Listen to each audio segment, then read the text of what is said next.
inside this house, women are not allowed to enter here. You are most welcome to this place. This is now the current architecture of the King's Palace. So I once again welcome you to Idi Amin's Amare. What's up, guys? I greet you all wherever you are. So behind me is King Kabaka Palace, the King of Buganda. So now I am going to show you and see how the King Palace look like. If you are new on my channel, make sure to subscribe for more videos like this. So this is the main entrance entering the King Palace. So let us go inside now and see how the King Palace look like. Come with me, let's go, man. Oh my God, this thing has lion here and the lion this side. So now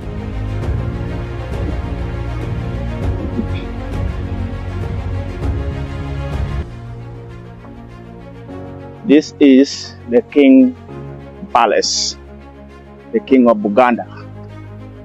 It has 3 flags here. 3 flags actually, I don't know, one is for Buganda and one is for Uganda. Another one I don't know, it's for which one. So as you can see, the place is more clean, so beautiful. So now we are about to enter the King Palace. So let's go inside.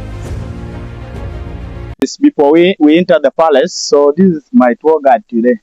So can you introduce yourself? My name is Expeditor Koyama. I'm working with Uganda Heritage and Tourism Board. I'm a site guide. Thank you. So now we are going to tour inside and see everything, how the Buganda Kingdom look like. So make sure to follow this until the end. So this is now the current architecture of the King's Palace. But the original architecture was a hut, or in a format of a hut. And it would portray an architecture of a woven basket turned upside down. If at all you observed it from the interior. So that was the architecture established by King Daniel Mwanga. So when his son, King Daudi Chwa, who became a king at 1 year and 1 month, went to England, he saw a lot of things that were transpiring in England, which he put into practice when he came back. And among them was the architecture. So that's the architecture of the old Buckingham Palace.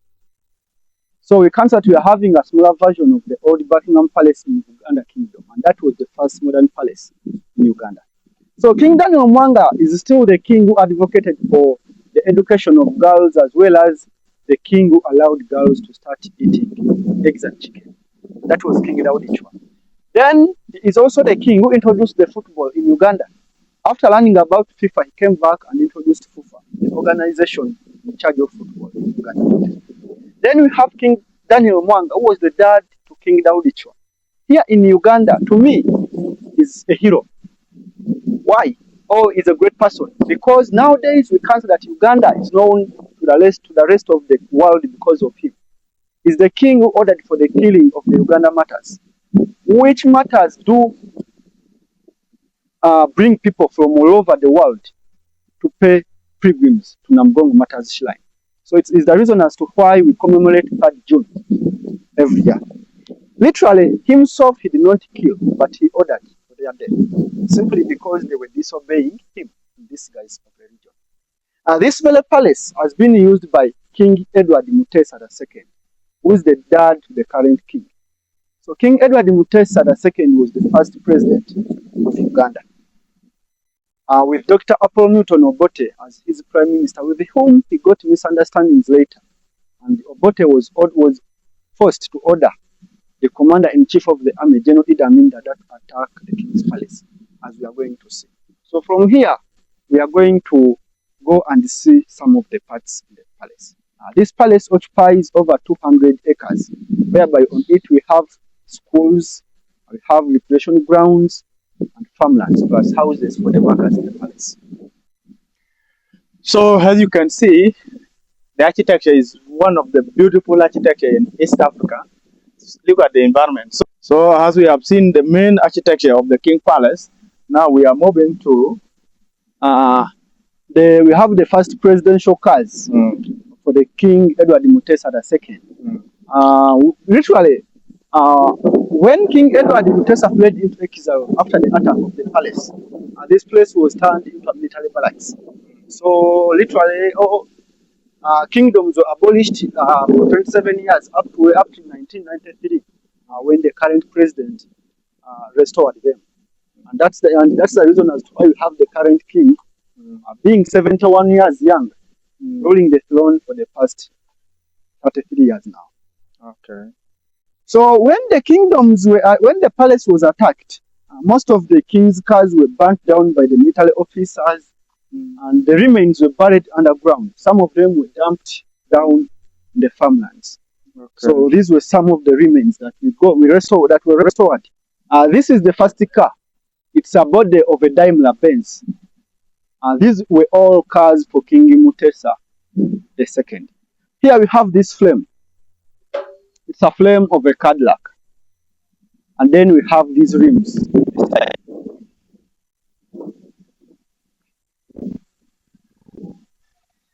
This is a rim of a Rolls Royce. I guess you can't see the logo. Yeah, Rolls Royce. So one of the Rolls Royce was taken to Uganda Museum, and later it was requested by the kingdom. It was taken back and refurbished. It's now used by the king in his free time. So from here we are going to Idi Amin's. When Idi Amin overthrew his boss Obote, he got rumors. All rumors started spreading that Obote is in Tanzania organizing for a comeback. So when he heard that, he requested his friend Kanuma Gaddafi for military support. And Kanuma Gaddafi gave him 10 cannons. So literally he failed to use them, and after him failing to use them, he was also overthrown. So when kingdoms were restored, that meant that the barracks had to be removed from this place. The kingdom requested that one of the cannons should be left behind as a souvenir. Okay. For people to know that this place was once a military barracks. Okay. So this cannon is from Soviet Union. Soviet Union. Yes. Okay. And this is the cannon that was used in the 1979 war that brought back Obote into power for the second time.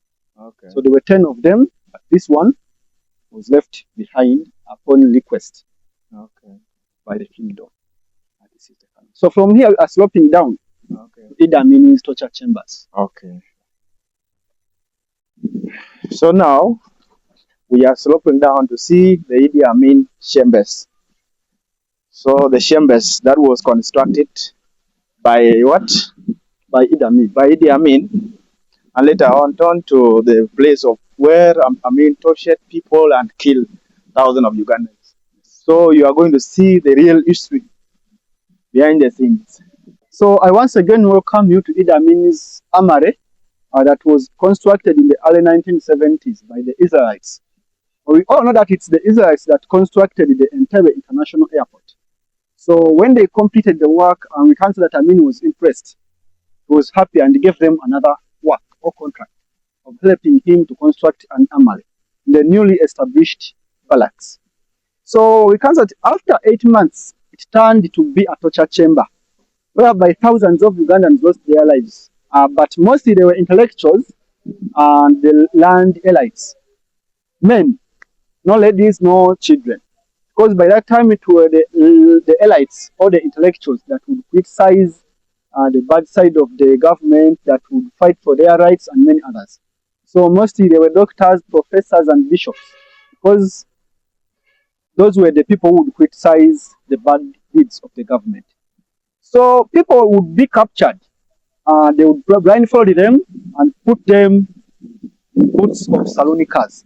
And they would drive them around the Kampala for like 7 to 8 hours to instill into them that they are outside the Kampala. And in the evening hours, they bring them this side. So even if they bring you this side and they remove that thing, the cloth that has been tied onto your face, literally you cannot tell that I'm still in Uganda or in Kampala. This is the place. So now we are entering Idi Amin Dada chambers. So as you can see, welcome to Idi Amin armory that was constructed by the Israel in the earlier 1970s, but later turned into tortured chambers where thousands of Ugandans lost their life. So now let us go and see exactly. So this is the darker side of the Mengo Palace, and this is the reason as to why the king doesn't sleep in this palace. Because according to our culture, the king does not sleep in a place where there has been bloodshed. That's why he doesn't sleep. This is the torture chambers used during Idi Amin regime. Today we are going to walk through the different torture rooms and learn about history behind this place. Many people suffer here during one of the darkest periods in Uganda history. As we explore each room, we will reflect on the events that took place here and the importance of the remembering this history so that such regardless are never repeated. This is exactly Idi Amin Dada chambers that was constructed by Israel. So let's tour around and show you. And so this place would be filled with water up to this level. And this water was connected to electricity. You can see that solid on the other side. And then it had a switch here. Okay. So the captives would be kept in these rooms. At first, these were used as armories, but later, due to the opposition that he faced, they were turned into torture chambers. So people would be locked into these rooms. They had sliding doors that just like you can see. So they would remove them from the rooms and they make them to stand into the water. They turn on the electricity or they shock them with electricity so as to extract information from them. So the last room, we can't say that it was used as a mortuary. For those who died, they would be put in the last room. And later on, they would bring lorries, they load them on the lorries, and they drive them and they dump them in water bodies and swamps. So this is that chamber. What's up guys, I greet you all wherever you are. I don't know where you're watching this video from, but I welcome you on my channels and I love you so much. If you are new here, make sure to subscribe to support my channels. My name is Chuman Manyil. Now I am taking you to Kasibu tombs that was built by Mateso once. Actually in this house, whenever a woman enters that house, that woman becomes the Kabaka wives. So this house is very unique, right? Make sure guys follow me, subscribe to my channels. I'll be uploading a lot of videos every week. So I love you so much guys, so I'm proud of you. Now let me take you to this house. It is very beautiful. It has a lot of history. It's done and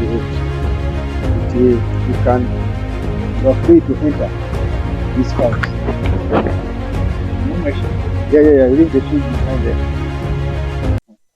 Jajja mje baleko.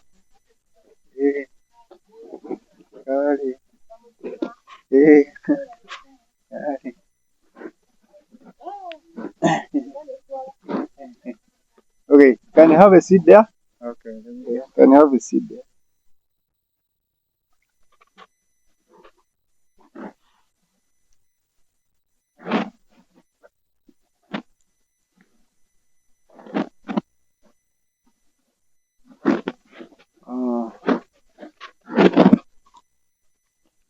Okay, you are most welcome to this place. This is Kasubi Royal Tombs, the burial ground for the royal members in Buganda Kingdom. When they die, they bring them here. So far, we have got 36 kings who have ruled the Buganda Kingdom since 12th century. And culturally, every king is supposed to build his own palace.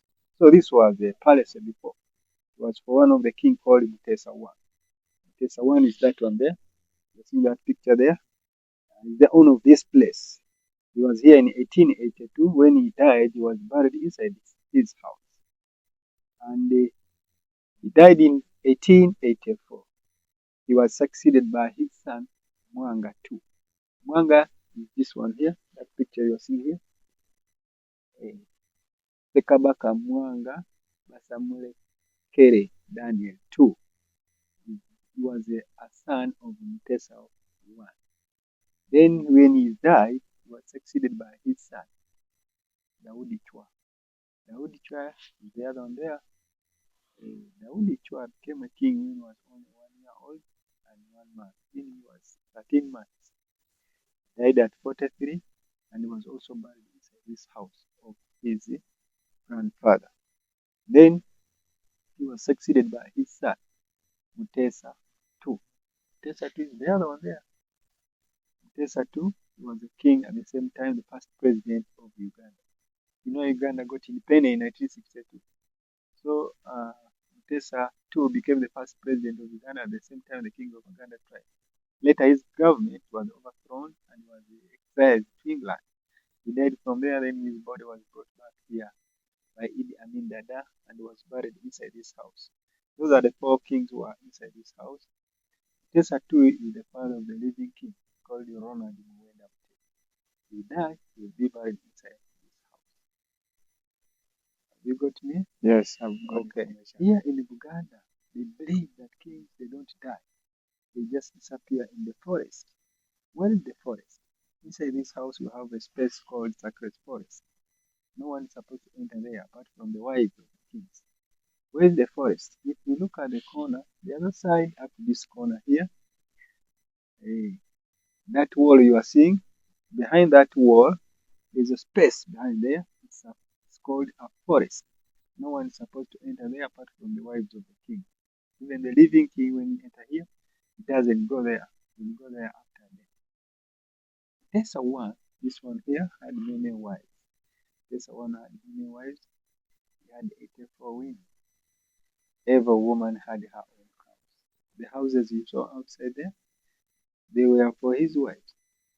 The original women all died. But as I told you that here they believe that kings they don't die. The kings have to get other women to come and succeed those ones who died. So inside those houses, there are women living there. There are wives living there. Those wives, they believe that these are their husbands. They can't get married anymore. But if one want to get a man outside, she has to come here and ask permission from the king. Then that's when she will go and meet that man. But before meeting him, she has to bring him here and introduce him to the king. They have to come with a dowry and introduce them to the king. Yes.